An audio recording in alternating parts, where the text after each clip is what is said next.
So in this unit, we've learned all about the atom, how the atom came to be, the theories behind the atom, the subatomic particles behind the atom, and now the last thing that we've kind of briefly already talked about, but we're going to look a little bit more in depth, is the excitement and the unexcitement of electrons. So looking at the first thing is, let's talk about excited electrons. We know that the orbitals closest to the nucleus have less amount of energy than those far apart, or farther away, I should say. So we know that this electron all the way out here has more energy than this one. Well, as the electron jumps to a higher principal energy level, we know this is because of the gaining of of energy by the electron. So one way I can add energy is by heating up the substance. As I heat the substance up, these electrons are becoming excited, and as they become excited, they move farther away from the nucleus. Well, then we take away the energy and we let it cool down. And as it cools down, the energy from those electrons is released. And typically this is released in the form of energy. And then this energy is in the form of energy, and it's in the form specifically as light.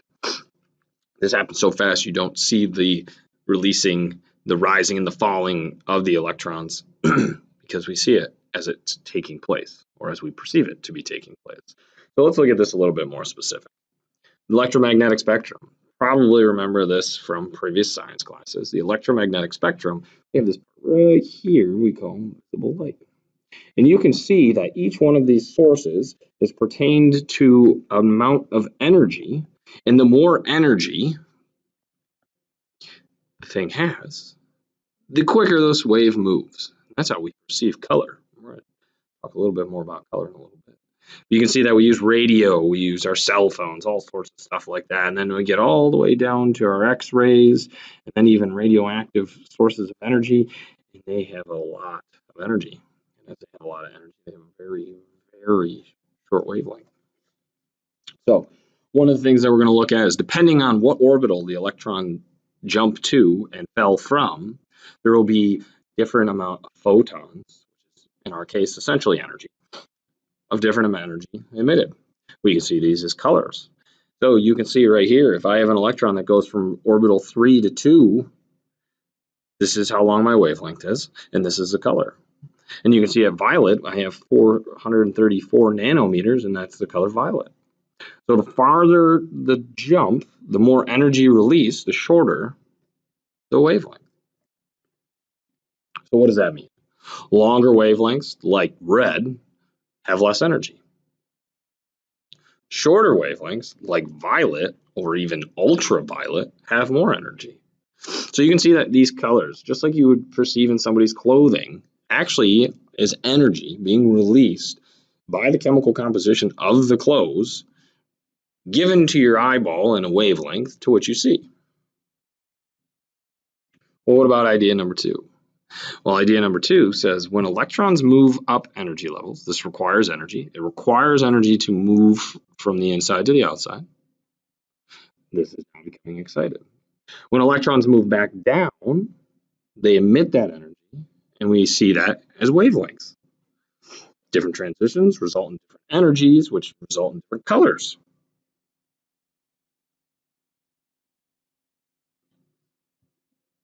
Key idea number 3.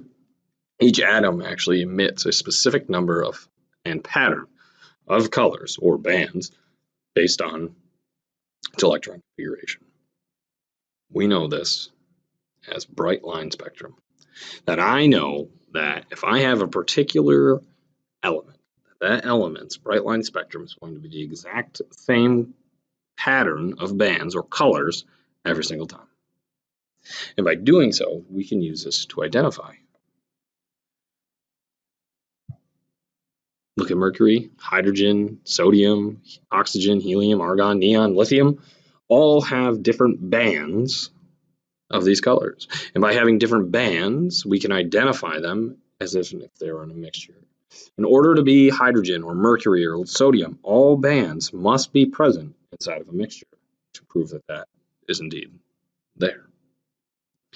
So for this part of the lesson, really all we talked about here is just that electron transition, that electrons are rising or falling from principal energy levels.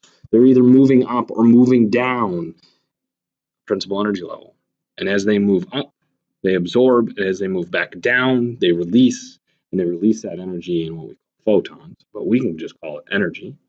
And that energy is a wave that we see.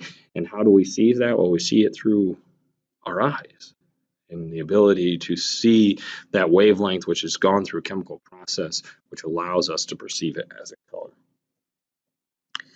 Again, you are going from your normal energy to your higher energy. So the electron absorbs that energy, whether it's in the form of heat or electricity.